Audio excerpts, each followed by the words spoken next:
the last couple of years have been difficult for us. And some of that, I think, is really connected to our inability to be open to the audience before us and some of the challenges that are before us. And we kind of get stuck in clinging to the way things should be versus looking at the way things are.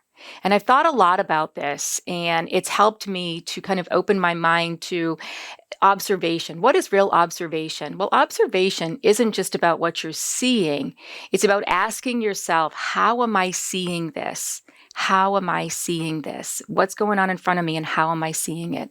If I'm seeing it from a lens of it shouldn't be, and I want it to go back to the way it was, and this shouldn't be happening, then it's actually closing my mind off from leaning into what's actually happening and how I might view it differently.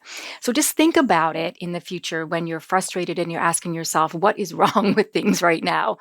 And then ask yourself the question, how am I observing it? How am I seeing it? And try to look at it from a different lens. And perhaps you can open up some of that closed feelings that we have when we get stuck in the way it should be versus the way it is.